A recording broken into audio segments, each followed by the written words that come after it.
Right, finally in today's video, I have a box full of innovation. It's a game changer, it's a disruptor, it's something well worth talking about and could change your opinion on your next set of irons. As you know, in recent videos I've mentioned the lack of enthusiasm towards club reviews because not a great deal has been going on. But these irons you're going to look at in today's video, they sort of change things, they challenge the status quo and make you question, like I said, where would you buy your next set of irons? Because these are half the price of their competitors, let's say, in the same space, but perform equally as well, if not better.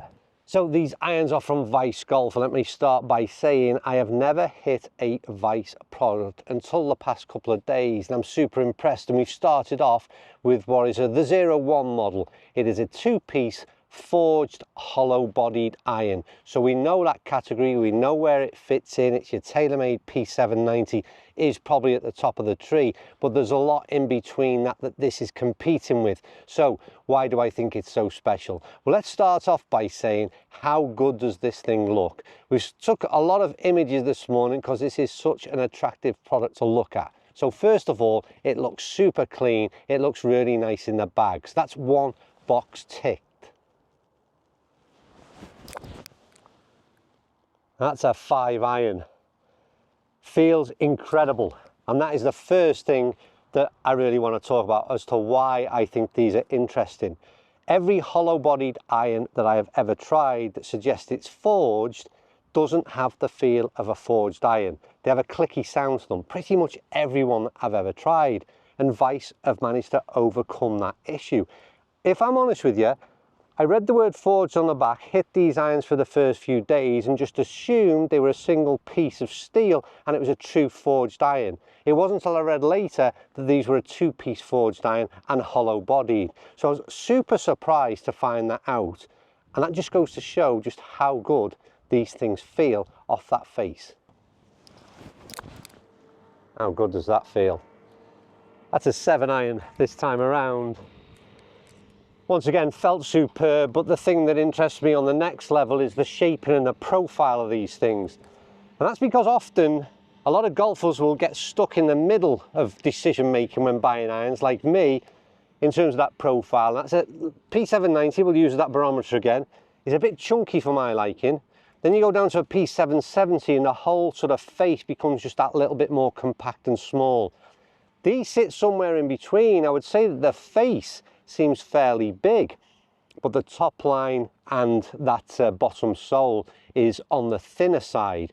So for me, they just sit perfectly visually in terms of what I want to look down on when I'm at address. Give me plenty of confidence, but still sit like a sleek forged iron.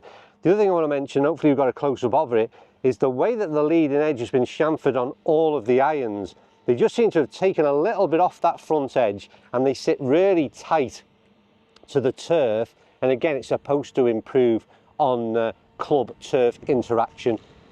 Don't know whether I can justify that, but what I do like is the way it just sits at address, really neat and compact. So again, I think that's 3 boxes ticked, but the biggest ones are yet to come. But on this channel we like to substantiate our claims, let's say, so it's not just me just saying these clubs are great.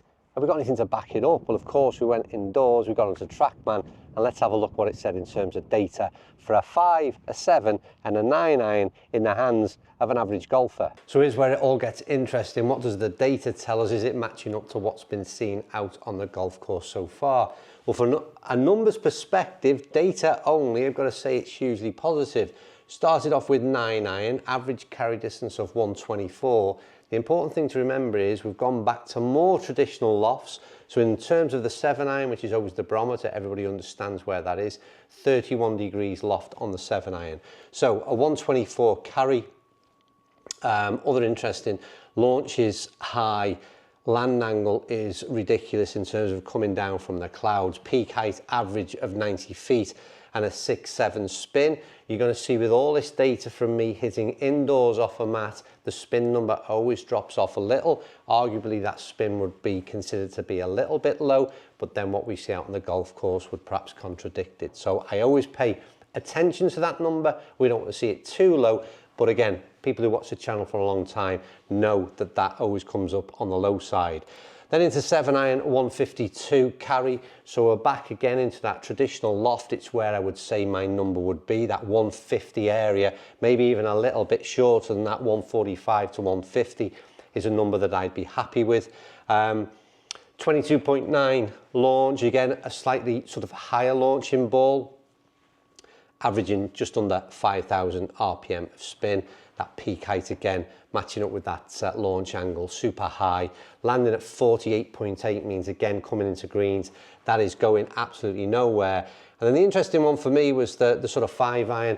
This is where perhaps you're looking at when the sort of swing speed starts to slow down a little, do we get the carry distance that we require? Well, a 170 carry means if you work back from the 9-iron and the 7-iron, we've got some nice incremental jump ups in terms of gapping.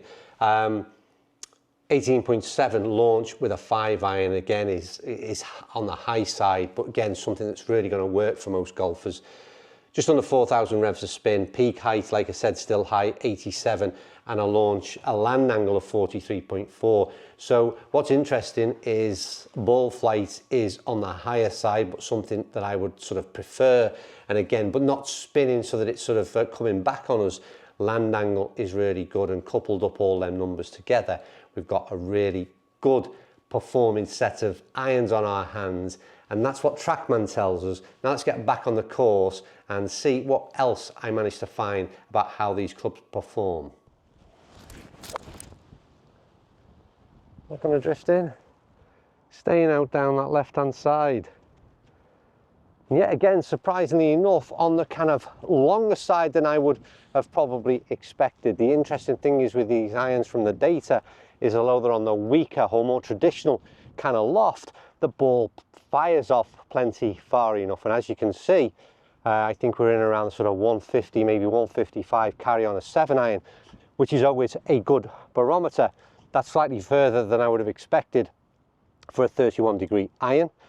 But what's interesting is the ball flight is kind of launching high, and that descent angle was really interesting, again, coming down very steep.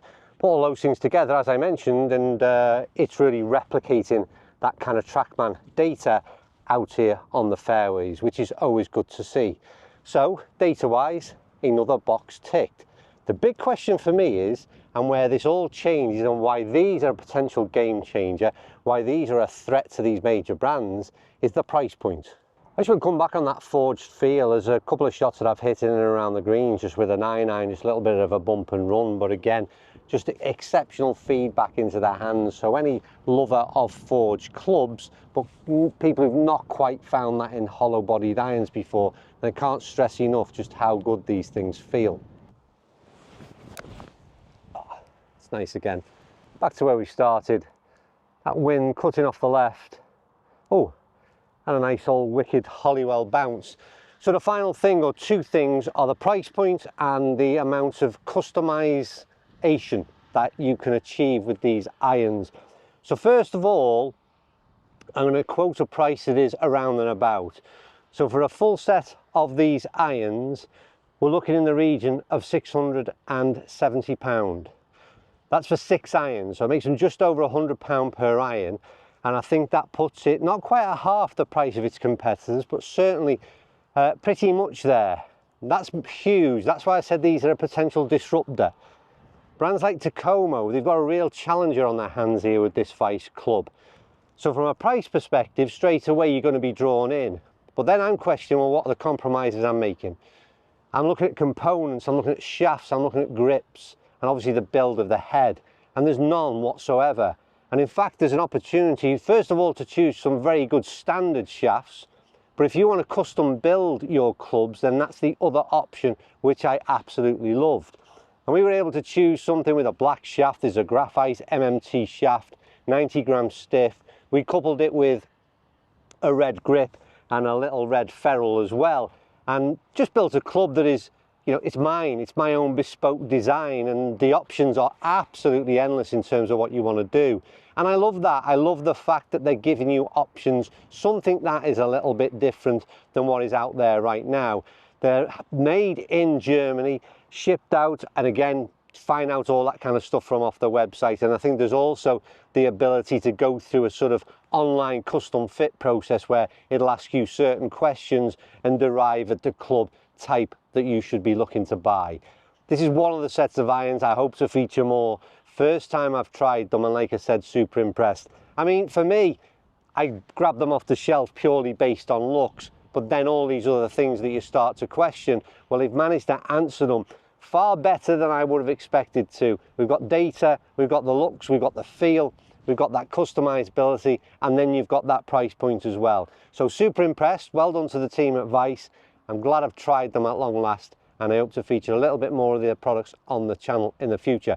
I'd love you to let me know, have you tried the product? Are you tempted by them? What do you think of the price point, and what do you think of the way these things look? Any feedback you can give me, because it'll basically encourage me or not to feature more of their product on the channel in terms of reviews, because that's the way I want this sort of the review process to go.